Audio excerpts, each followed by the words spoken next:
नमस्कार जय जगन्नाथ मैंने बहुत दिन पर आपण मान पाखक मु आसी गोटे वीडियो नहीं कि छोटिया वीडियोटे मनर किसी कथा कहवाई आपण मैंने जानी कि ड्राइवर समाज पाई गोटे आंदोलन होता मार्च 15 रे ड्राइवर समाज पाई ड्राइवर समाज दुख सुखर साथी बहुत भाई माने होते से गंजाम किसी भाई माने से आंदोलन रे जेल जेल दंड भोगी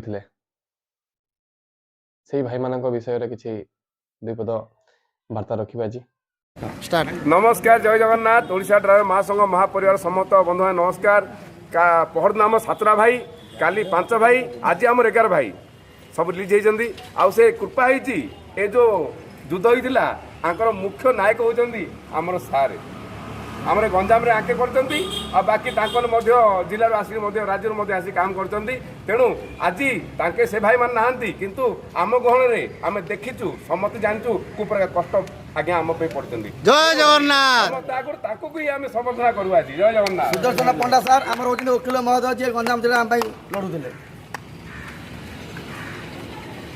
मिठा कुह मिठा कुह जय जगन्नाथ एथरा हम भाई माने पूरा हाँ जय जगन्नाथ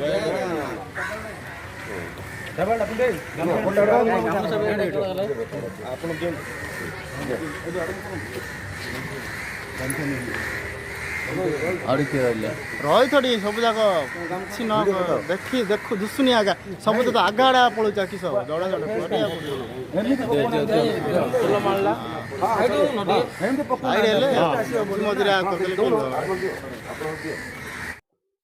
कोटि कोटि प्रणाम प्रथमे से भाई मान जे कि ड्राइवर समाज मान सम्मान हक पाई लड़ाई करी सरकार सहित ये पब्लिक सहित ये प्रशासन सहित जे थाना को जाइए जेल दंड भोगी बहुत बहुत धन्यवाद आज खुशी दिन जे कि से भाई जनक भाई किसी भाई आमर थाना रिलीज होगी आउ ए ओडिशा ड्राइवर महासंघ परिवार तांको एक करिकी एक होइकी तांको मुकुलेकी आनिचंती ये होची एक परिवार बहुत बड़ मन नहीं सब चली ये दुईपद मु कही रखी से भाई मान जे कि से आंदोलन को लेकिन किसी विरोध करते भाई माने आपण ये देखुए ये जो भाईचारा आपण जीवन में भावुँ बोधे केवे कौटी करें ना सृष्टि करें ना ये भाईचारा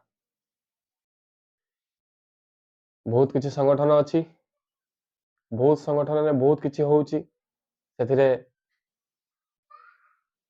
बहुत किसी विशृंखलित हुए आउ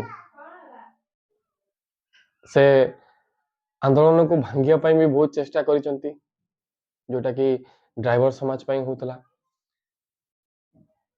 से आंदोलन रे केते संगठन माने केते भाई माने हमरो विरोध करिकी होइथिले आमे एथिरे समर्थन नुह से भाई मानक पाई भाई माने गोटे संगठन करिबा केते जे कष्ट आमे समस्ते जानती समस्ते संगठन अवश्य गढ़ी दियंती किंतु ताकू नहीं कि चलीबा भारी कष्ट से कष्ट समस्ते सही पारंती नहीं संगठन रे बहुत किसी एलिगेशन आसे बहुत किसी बाध विवादर कथा आसे बहुत किसी दुख कष्ट आसे बहुत किसी गाड़ी दियंती लोक ताको सही चलिया को पड़े ताहले जाके गोटे सुंदर संगठन टीए आपण गढ़ी पारिबे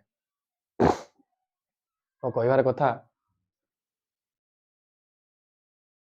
ସେ ସଂଗଠନରେ ସେ ଯେଉଁ ଆନ୍ଦୋଳନରେ ଯେଉଁମାନେ ବିବାଦ ଆଣିଥିଲେ ଆପଣମାନେ ଦେଖନ୍ତୁ ସେ ଆନ୍ଦୋଳନରେ ଭାଇମାନେ ଆମର ଆନ୍ଦୋଳନକୁ ନେଇକି ଥାନାକୁ ଗଲେ, ଜେଲ ଦଣ୍ଡ ଭୋଗିଲେ। ତାପରେ ଓଡ଼ିଶା ଡ୍ରାଇଭର ମହାସଂଘ ତାଙ୍କ ପାଇଁ ତାଙ୍କର ପରିବାର ପାଇଁ ପରିବାର କେମିତି ଚଳିବ, ଯେତିକି ଦିନ ଜେଲ ଦଣ୍ଡ ଭୋଗିଲେ ସେତିକି ଦିନ କେମିତି ଚଳିବ ତାଙ୍କ ପରିବାର ପ୍ରତ୍ୟେକଟି ପରିବାର ପାଇଁ ଭଲ ମନ୍ଦ କଥା ସବୁ ଚିନ୍ତା କରିଥିଲେ। ପରିବାରଟି କେମିତି ଖାଇବେ, କେମିତି ବଞ୍ଚିବେ ଚିନ୍ତା କରିଥିଲେ। ତାଙ୍କୁ ସଂଗଠନ ତରଫରୁ କିଛି କିଛି ଆଦାୟ କରାହେଇକି ତାଙ୍କ ପରିବାର ପାଇଁ ଦିଆ ହେଇଥିଲା ମଧ୍ୟ। ତାପରେ ତାଙ୍କୁ ବେଲରେ ଆଣିବା ପାଇଁ ସେବେଠାରୁ ଲାଗିଛନ୍ତି ବଡ଼ ଭାଇମାନେ। ଏ ସଂଗଠନର ଓଡ଼ିଶା ଡ୍ରାଇଭର ମହାସଂଘର ପରିବାର ସେବେଠାରୁ ଲାଗିଥିଲେ, ଆଜି ସଫଳ ହେଇଛନ୍ତି ଆଉ ତାଙ୍କୁ ମୁକୁଳେଇଛନ୍ତି ମଧ୍ୟ। ଇଏ ହେଉଛି ସଂଗଠନ। ସଂଗଠନ ବହୁତ ଅଛି, କିନ୍ତୁ ସମସ୍ତେ ଦୁଃଖରେ ସାଥୀ ହୁଅନ୍ତି ମୁଁ ଜାଣିଛି, ସୁଖରେ ସାଥୀ ହୁଅନ୍ତି, କ୍ଷମା କରିବେ, ସୁଖରେ ସାଥୀ ହୁଅନ୍ତି ମୁଁ ଜାଣିଛି, କିନ୍ତୁ ଦୁଃଖରେ ବହୁତ କମ୍ ଲୋକ ସାଥୀ ହୁଅନ୍ତି। ସୁଖରେ ସାଥୀ ହୁଅନ୍ତି କ'ଣ, ଯେତେବେଳେ ସଂଗଠନ ଠିକ୍ ଠାକ୍ ଚାଲିଥାଏ ତ ସେତେବେଳେ ସମସ୍ତଙ୍କର ସମସ୍ତେ, ଯେତେବେଳେ ସଂଗଠନ ପାଇଁ କିଛି କରିବା ପାଇଁ କିଛି ଲୋକ ଅସୁବିଧାରେ ପଡ଼ନ୍ତି ସେତେବେଳେ ସମସ୍ତେ ସାଥ ଦିଅନ୍ତି ନାହିଁ। ଇଏ ହେଉଛି ଓଡ଼ିଶା ଡ୍ରାଇଭର ମହାସଂଘ। ବହୁତ ବହୁତ ଧନ୍ୟବାଦ, କୋଟି କୋଟି ପ୍ରଣାମ ସେଇ ଅଜୁ ଭାଇଙ୍କୁ, ଯିଏକି ଆଜି ଏମିତି ଏକ ଭାଇଚାରା ନେଇକି ଆସିଛନ୍ତି, ଏମିତି ଏକ ମନ୍ଦିର ତୋଳିଛନ୍ତି। ସେ ମନ୍ଦିର ପ୍ରକୃତର ମନ୍ଦିର ଭଳି ହେଇକି ରହିଛି। ଆଉ ସେ ମନ୍ଦିରରେ ଥିବା ଯେତେ ସବୁ ଭକ୍ତମାନେ, ପ୍ରଜାମାନେ ସମସ୍ତେ ଖୁସିରେ ଅଛନ୍ତି ସେ ମନ୍ଦିରକୁ ନେଇକି। ସମସ୍ତେ ସବୁବେଳେ ପାଇଁ ଅଚିନ୍ତାରେ ବର୍ତ୍ତମାନ ଗାଡ଼ି ଟିକେ ଚଲେଇ ପାରୁଛନ୍ତି, ବିନା ଟେନସନରେ, ବିନା ଭୟରେ ଚଲେଇ ପାରୁଛନ୍ତି। ଆଉ ସଂଗଠନ ପାଇଁ କିଛି କରିବାକୁ ଯାଇକି ଯଦି ଅସୁବିଧାରେ ପଡ଼ୁଛନ୍ତି, ଏଇଭଳି ଜେଲ ଦଣ୍ଡ ଭୋଗୁଛନ୍ତି, ତାଙ୍କ ପାଇଁ ବି ସଂଗଠନ ସବୁବେଳେ ପାଇଁ ଚିନ୍ତାରେ ରହୁଛି। ଏମିତିକି ଭୋକ ଉପାସରେ ପଡ଼ିକି ନିଦ ହଜିଯାଉଛି ଭାଇମାନଙ୍କର, କେମିତି ଆମ ଭାଇମାନଙ୍କୁ ମୁକୁଳେଇବୁ। ନିଜର ପରିବାର ବି ପ୍ରାୟ ସମୟ ପଛେଇ ଯାଆନ୍ତି, ଥକି ଯାଆନ୍ତି, କିନ୍ତୁ ଓଡ଼ିଶା ଡ୍ରାଇଭର ମହାସଂଘ ଥକି ନାହିଁ। ବେଶୀ କିଛି କହୁନାହିଁ, ବହୁତ ଦିନ ପରେ ଗୋଟେ ଭିଡ଼ିଓଟେ କରିଛି, ମନକୁ ଆସିଲା। ଯଦି କିଛି ଭୁଲ ତ୍ରୁଟି ଥାଏ କ୍ଷମା କରିବେ। ପୁଣି ଥରେ କହି ରଖିବି, ବହୁତ ବହୁତ ଧନ୍ୟବାଦ ସେଇ ଓଡ଼ିଶା ଡ୍ରାଇଭର ମହାସଂଘଟିକୁ ଗଢ଼ିଥିବା ଭାଇମାନଙ୍କୁ। ବହୁତ ବହୁତ ଧନ୍ୟବାଦ। ଜୟ ଜଗନ୍ନାଥ।